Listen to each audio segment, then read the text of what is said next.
We're going to start right now with Mr. Fred Stennis, Program Management Analyst at the United States Department of Education. Mr. Stennis.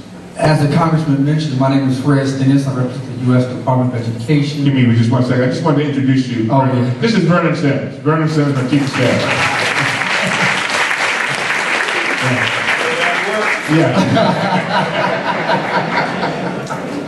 Let me say first off, it's a pleasure to be here. I have had a plethora of questions. We're in a booth right outside this door. We're thankful to be here, and I'm really glad because this gives me an opportunity to rejoin and connect with the people who pretty much utilize our services, families and students. And as a former financial aid director and former chief of staff myself, I understand, and also as a parent who has a senior in college, as well as a sophomore in high school, as well as a 2-year-old and a 6-month-old. So I have 4, 2 at the top, 2 at the bottom. But I understand the sensitivity related to this whole college scenario, and funding, and admissions, and all kinds of things. So I'm glad to be here. Let me just say, in our office, Federal Student Aid in Washington, D.C., we're the office that actually produces the FAFSA application. How many here has heard of the FAFSA? Yeah, it stands for the free application with Federal Student Aid. The free application. Don't be duped and go to FAFSA.com or other places, but FAFSA.gov is our website. I want to write that down, FAFSA.gov. That's the application that starts the whole ball to roll. That's the application that begins the funding for students interested in going to college after high school. Our application deadline begins January 1, 2013. So for those students who are currently seniors in high school and preparing to go to college, your application for the 13-14 school year begins January 1, 2013. And let me just echo what the Congressman said. We give out over $150 billion every year. So we want to make sure, as our mission states, that everybody, U.S. citizens, are taking advantage of their opportunity and funding available to them to continue their education beyond high school. And the FAFSA is the gateway, this is the beginning point. As I mentioned earlier, we have a booth outside, several materials I can leave you with. I'm not going to talk long, but here's a sheet right here that basically outlines our federal programs called Do You Need Money for College? You can look at that, tells you the dollar amounts available and the eligibility criteria. And I also want to say we do over 21 million applications each year. That's a lot of applications. 21 million. We want to make sure that you get your piece of the pie. We have a lot of new services associated with the FAFSA application. We have what's called the IRS data retrieval tool. We have over 7 million applicants utilizing that tool now. So a new tool just came out late 2010. Last year we had over 5 million utilizing it. Now we have over 7.9 using it. So we predict more and more will use that. It's one more tool to help to make the process much easier for students. We have a lot of things called skip logic on the application. Again, the website is FAFSA.gov, and that skip logic is going to really make it easy for you, and those questions that don't pertain to you, you won't get, and those questions that do pertain to you, you will get. But it's much easier than the paper application we've had in the past exclusively.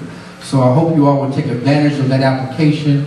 And if you have further questions, detailed questions, you can ask me in this panel discussion, or you can see me right outside at our booth and we can talk specifically about your case. Thank you. Good evening. My name again is Elizabeth Urbanski. I'm the Acting Director of the Office of Student Financial Assistance in the Maryland Higher Education Commission. Our office offers almost $110 million in state scholarships and grants to approximately 55,000 Maryland residents each year. All of you should have received a College 411 quick guide to Cash for College and how to get it in your bag. But in addition, downstairs in 118, we have several different brochures on all of our programs, what the deadlines are, eligibility criteria. So please make sure that if you have not already done so, that you stop by our booth and pick up our brochures so you can get updated information and so that you have information about all the different programs that we offer.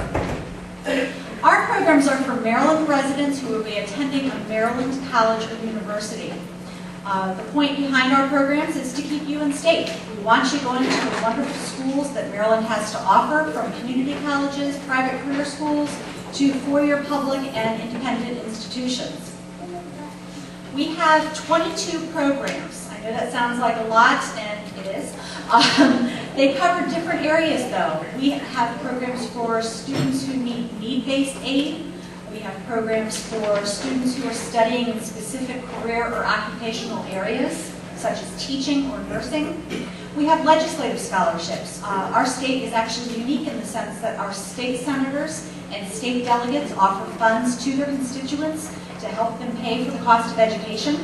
You have 1 senator and 3 delegates in your district in Maryland, so make sure that you contact each of them to find out how to apply for their programs.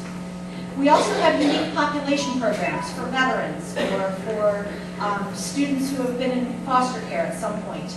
So make sure that you're looking for all of the opportunities that you can apply for through the state of Maryland, in addition to the federal financial aid programs and those offered by your institution. Each of our programs requires an application. For our largest program, the Educational Assistance Grant, all you have to do is file the FAFSA. We have a March 1st priority deadline. You may not have filed your taxes by then, and we understand that. Make sure that you make the March 1st deadline. If you miss our deadline, you won't be considered. The reason for that is we have limited funding, but we receive almost 200,000 applications each year, which is significant. And we are only able to award approximately 50,000 students. So you want to make sure that you are considered for that program. Again, by filing the FAFSA, you're automatically applying. But for each of our other programs, there is generally a second application that is required. And they all have different deadlines. So you want to make sure that you review our pamphlets to know what those different deadlines are and make sure that you meet them. You can always make corrections to an application, but once you've missed a deadline, there really isn't anything that you can do to try to go back and meet that deadline again, because there are so many applicants vying for those amounts of money. Although our deadline is March 1st, make sure you know what each of your college's deadlines are, because some of them could be earlier than March 1st. So you want to make sure that you are aware of everything as you're applying. Everybody in this room, regardless of whether you think you demonstrate financial need or not, should file the FAFSA. You should apply for as many financial aid programs as you can, and the worst thing that you can be told is no, but you may find that you're eligible for a grant or scholarship that you had no idea that you might be eligible for. One thing I want to add is don't pay for services to look for scholarships. That's what we do for free. And you can always contact our office. You can ask for me directly. My name is Liz. I'm happy to answer any questions that you have, but I don't have to, I'm paid by the state to provide this information. You should not be paying a consultant to help you find financial aid information. That's what we do, that's what the federal government does, that's what the institutions do. The last thing I would like to say is, I have a high school senior right now. I know exactly where you are. 22 years of doing this does not make it any different once you become a parent going through it with your student. So I have practical experience as well as my work experience going through this. So I definitely am willing to answer any questions from both a personal point of view and from a professional point of view, because I do understand what you're doing at this point. Liz, do we have your number? Our brochure, on the back of each of our brochures is the 800 number, and I'm the only Liz. Why don't you hold that brochure up so they can see it? This should be in your bag. Make sure it's in there, please.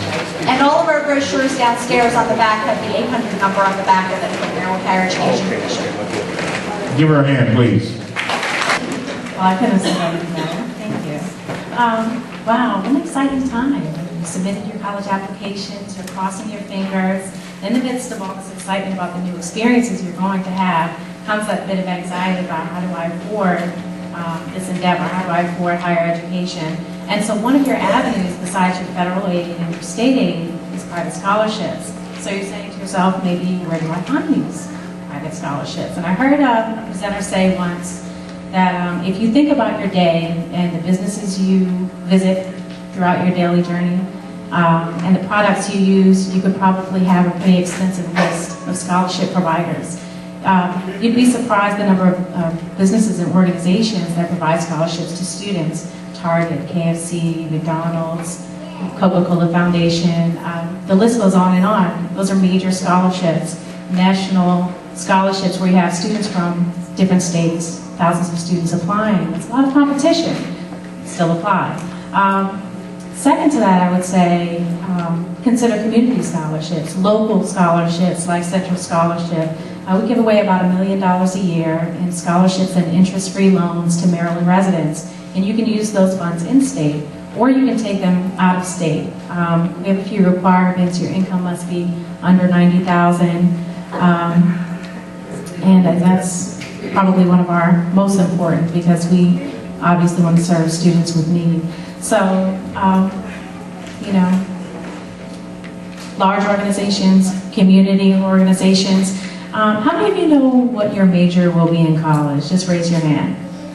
So you're still trying to figure it out, but some may know. And it's okay to be undecided. But there are actually organizations, national and local, that are based on your profession. So say, for instance, you want to be a nurse. What about the National Association for Nurses? Or say you want to be an engineer. There's a local organization, the Maryland Association for Engineers. So that's another avenue for competing for scholarships where you can lessen the competition. So just a few avenues to consider. I'd say one of the most important things, just to second what Congressman Cummings said, is to meet the deadlines. Very important. But not only are you utilizing your search engines and looking at large organizations and looking at community organizations, but you're utilizing the people in your school, the adults that are there to help you through the process, whether that be your guidance counselor, whether you have an English teacher that's just gung-ho about scholarships, maybe you have a college advisor on staff, but take advantage, and I didn't mention TRIO, but for those of you who are in Upward Bound, take advantage of those who have that college knowledge and can help you through the process. Apply on time, and to be as competitive as possible. This is just thinking ahead, not just this year, but as you go on through college, be involved. Volunteer, intern. This is how you build relationships. This is how you have a great story to tell. You know, your federal aid is cut and dry. Your state aid sometimes is cut and dry. With private scholarships, there's competition. So the more you evolve, the more you're involved, the more you build relationships, the more competitive you become. So just a few things to keep in mind as you pursue those funds for college. Very good. Go ahead, give her a hand, please.